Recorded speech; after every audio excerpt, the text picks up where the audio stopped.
Hello അസ്സലാമലൈക്കും. ജാസി ആഷിയാണ്. അപ്പൊ ഒരുപാട് പേര് ചോദിക്കുന്നുണ്ട് ജാസി ആഷിയും വേർപിരിഞ്ഞോന്ന്. ഇല്ല, ഞങ്ങൾ ഒരുമിച്ച് തന്നെയാണ് ഗൈസ് ഉള്ളത്. അപ്പോ ഫസ്റ്റ് ഓഫ് ഓൾ ഒരു കാര്യം പറഞ്ഞു വന്നത് തൊലിച്ചനും കൂടി വന്നിട്ടുണ്ട്. ഹലോ അസ്സലാമലൈക്കും. വലൈക്കും അസ്സലാം.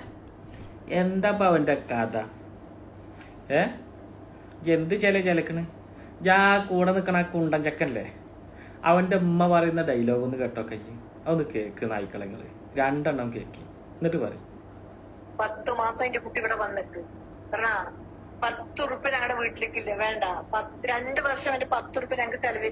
ഇവന്റെ ചെലവിനെ കഴിയണ ഓരോ യൂട്യൂബർമാര് പറയണ്ടേ, ഇവൻ സമ്പാദിച്ച പൈസ എവിടെ? കംപ്ലീറ്റ് രാസിന്റെ കയ്യിലാണ്. രാസിന്റെ ഉമ്മാനെ വിളിച്ചിട്ട് ഞാൻ ഒരിക്കൽ സംസാരിച്ച വസ്തു എന്തെന്നോട് പറഞ്ഞോട്ടെ, നിങ്ങൾക്ക് 3 എണ്ണല്ലേ? അപ്പൊ ഞാൻ ചോദിച്ചു, എനിക്ക് 3 എണ്ണം ഒന്ന് നിങ്ങൾക്ക് തരാൻ പറ്റുമോ ചോദിച്ചു.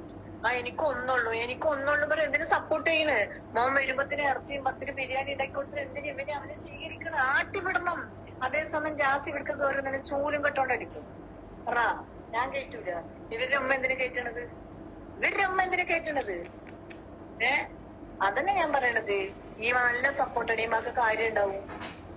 ഞങ്ങൾ അന്ന് വിളിച്ചപ്പോ പറയണത് എന്തെല്ലാം പറയുന്നു അവര്. ഈ ചെക്കൻ്റെ അടുത്തൊന്നും വായി കൊടുക്കാൻ പറ്റും. ചെക്കനിക്ക് എന്ത് വായാണ് പറഞ്ഞ പെണ്ണല്ല ആദ്യഘട്ടവൻ കൊല്ല. ഞാനാണ് കുടുംബത്തോടെ അനാവശ്യം പറയും. ഇനി എന്തെല്ലാം തെറി വിളിച്ചിട്ടുണ്ടെന്നാ, എന്തെല്ലാം അനാവശ്യം പിന്നെ വിളിച്ചിട്ടുണ്ടെന്നല്ല. ആ മെസ്സേജ് അവൻ അപ്പ ഡിലേറ്റ് ആക്കും. എന്റെ മോന്റെ മുമ്പിൽ വിളിച്ചാൽ എന്റെ മോൻ കേട്ടിട്ടേക്കും. എന്നോട് പറയാൻ എന്റെ മോനിക്കൊന്നും അവിടെ പറയാൻ പാടില്ല. അതേസമയം ആഷിക്ക് അവനെ വിട്ടിട്ട് വന്നാലും കൂടി ഇവൻ സ്വൈരം കൊടുക്കുമെന്ന് നിങ്ങളൊക്കെ വിചാരിക്കണ്ട. അങ്ങനെ ആഷിക്ക് അവിടെ അടിമായിട്ട് ഇരിക്കുകയാണ്. ഞങ്ങള് മൊയിലേരത്തും കൊല്ലാക്കാത്തുമില്ല. പടച്ച റബ്ബിനോടെ ഞാൻ പ്രാർത്ഥിക്കണം. എന്റെ പ്രാർത്ഥന എന്തായാലും കേൾക്കാതിരിക്കൂല പടച്ച. എന്നെങ്കിലും ഒരു കാലത്ത് ഇതിനൊരു അവസാനം ഉണ്ടാവും. എന്നും ഇവര് 16 പോലെ ഇരിക്കൊന്നുമില്ല.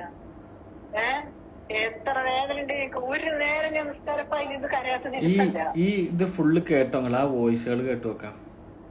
ഒരു ഉമ്മാന്റെ ഒരു വോയിസ് ആണത്. ഇവനെങ്ങനെ കൂടെ പിടിച്ചിട്ട് ആശിം പിരിഞ്ഞിട്ടില്ലാന്ന് എല്ലാവർക്കും അറിയാം. അസ്സലാമലൈക്കും. എന്ത് അസ്സലാമലൈക്കും? കോഴിമുട്ടമ്മ പണിയെടുത്തിട്ടല്ലടാ ചാച്ചക്കനെ ഇതാക്കിന്. കോഴിമുട്ടമ്മ കൂടോത്രം കാട്ടിയിട്ട് അല്ലേ? എന്തൊക്കെയാ പൂജയൊക്കെ ചെയ്തിക്കണത്രേ. ഒരു തള്ളങ്ങനെ മനസ്സുരുകിയിട്ട് പറയണ്. ആ ബാക്കിൽ നിൽക്കണ നായി ആശിനോട് ഇജ്ജ് തില്ലാങ്ക തിരക്കിടത്തോന്ന് പറഞ്ഞിട്ട് തിരക്കിടത്തോ അങ്ങനെ പറയണ. ആ കൂട്ടത്തിൽ പോണ വിട്ട് ആ ബാക്കിൽ നിൽക്കണ ആ കുണ്ട നായിനോട് എന്താ പറയട്ടെ? അവനൊക്കെ എന്താ ചെയ്യണ്ടത്? എടാ, ഒരു തള്ളയിലടാ, ഒരു ഉമ്മയിലടാ, അന്നെ പ്രസവിച്ച തള്ളയില്ല ആ കരഞ്ഞ് പറയണത്. എത്ര വിഷമം ഉണ്ടാവും. അന്നൊക്കെ എന്തിനാ നാടന്നായി, അനക്കൊക്കെ എന്തിനാ ചോറ് തന്നിട്ട് ഇതാക്കിക്കണ്? അന്നെ എത്രത്തോളം പോറ്റി ഒന്നും വേണ്ട. ഒരു 9-9.5 മാസം എന്തായാലും അത് അവറ്റങ്ങളെ വിഷമങ്ങളും മാറ്റി വെച്ചിട്ട് അന്നെ ഏറ്റിച്ചോമൊന്നും നടന്നില്ലേ? ചക്കപ്പോത്ത് പോലെ തന്നെ ഈ കോലത്തിലാക്കിയില്ലേ നായി? അതായി അനക്ക് എൻ്റെ മറ്റാള് പറഞ്ഞ മാതിരി കോൽ കളിക്കാൻ പ്രായമായി. അനക്ക് വന്നതിനെ കിട്ടിയപ്പോൾ ഒരു പെണ്ണ് കാണാൻ പോയാണല്ലെങ്കിൽ പെണ്ണ് കണ്ട് പെണ്ണും സെറ്റാക്കിയിട്ട് വന്നിട്ടും ഇവനെ ഇറക്കി പിടിച്ചിട്ട് ഇതാക്കണത്. എന്താടാ ഇതൊക്കെ? എൻ്റെ കുടുംബങ്ങളെങ്കിലും ആലോചിച്ച് അവിറ്റങ്ങളുടെ ഒരു മാന്യതൊക്കെയെങ്കിലും അയ്യൊന്നും ഒരു പൊടിക്ക് ഒതുങ്ങിക്കൂടായിരുന്നില്ല. ഇവനിക്ക് നാടുമില്ല മാടുമില്ല ഒന്നുമില്ല. എല്ലാതും കണക്കാവൻ. എന്താ അവസ്ഥ ഇപ്പത്തില്ലേ? നാട്ടുകാരുടെ മുമ്പിൽ മൊത്തം കോമാളികളായിട്ട് ഇങ്ങനെ നടന്ന് ഇതാക്കിയിട്ട് ഇവനങ്ങനൊന്നും ഇല്ലല്ലോ. ഇന്നിപ്പോൾ സലാം പറഞ്ഞിട്ട് വരും, നാളെ വേറെ എന്തെങ്കിലും വരും, മറ്റന്നാൾ വേറെ ഒരു സെറ്റപ്പായിട്ട് വരും. ഇവന് കാറ്റും മഴയും മിന്നലും ഒക്കെ കണക്കാം.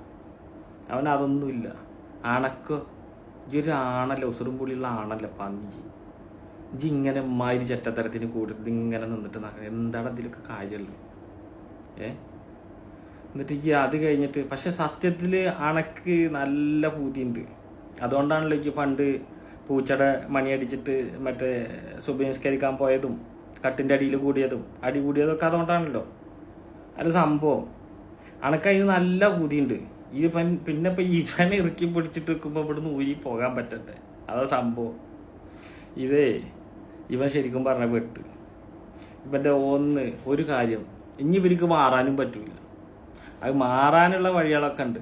നമ്മൾ ഉസ്താദുമാരെ കാണിക്കണുണ്ട്. ഇനി അത് എല്ലാവരും ശരിയാവില്ല. എന്ത് ചുട്ട കോഴിനെ പറപ്പിച്ച ആൾക്കാരുണ്ട്. പിന്നെയാണ് ഇപ്പോൾ ഇതൊക്കെ സിമ്പിളാണ്. എന്നിട്ട് അവൻ്റെ ഒരു അസ്സലാമലൈക്കും എന്താ അലൈക്കും അസ്സലാം ഒരു നാണവും മാനവും ഉളുപ്പുമില്ലാത്ത കുറച്ച് എണ്ണങ്ങൾ. എന്തല്ലേ തെമ്മാടിത്തരടാ. ആ തള്ളയൊക്കെ നിസ്കാരപ്പായിലിരുന്നിട്ട് പറയാൻ അണക്കെന്ത് നിസ്കാരമില്ലേ, അണക്കെന്ത് നിസ്കാരം, അണക്കെന്ത് നിലവാരം. ഈ എൻ്റെ കാര്യത്തിൽ ഇങ്ങനെ പോടും. ഈ അപ്പി തിന്നണ നായ്ക്ക് വളി പപ്പടം പറഞ്ഞ അവസ്ഥ എൻ്റെ അവസ്ഥ. പിന്നെ അണക്കെന്ത് ഇങ്ങനെ നാണും മാനവും കെട്ടിട്ട് അതിൻ്റെ കൂടെ കൂടിയിട്ട് അവനെ ഒരു ഇഞ്ചിന് ഇവനെ ഇവരിങ്ങനെ മീഡിയയിലൊക്കെ കൊണ്ടുവന്നിരുത്തിയിട്ട് ഇങ്ങനെ ഇൻ്റർവ്യൂ ഒക്കെ ചെയ്യിപ്പിക്കുമ്പോൾ 1 മിനിറ്റിന് ഇവന് സംസാരിക്കാൻ വിടൂലല്ലോ. ഇപ്പം ഇങ്ങനെ പിടിച്ചു വെച്ചിക്കല്ലേ. കാരണം എന്താ വെച്ച് കഴിഞ്ഞാൽ ഒരാണല്ലേ, എന്തായാലും ആണിൻ്റെ ശൗര്യം ഉണ്ടാവൂലേ. ഇപ്പം എന്തൊക്കെ വെച്ച് കെട്ടിയിട്ട് ഇതാക്കിയാലും കുറേശ്ശെ ചെത്തിയിട്ട് ഇങ്ങനെ ചെറുതാക്കുക, അത്ര പെൻസിൽ കൂർപ്പിക്കണം മാതിരി. അതാന്ന് അവൻ പറഞ്ഞു. ആണല്ല പെണ്ണല്ല, പെണ്ണാവണ മാതിരി, അങ്ങനെ മാതിരി ആവണല്ലോ. എന്ത് ചെയ്യാനല്ലേ, 2 ഘട്ടം ഒരു വാക്കുകൾ.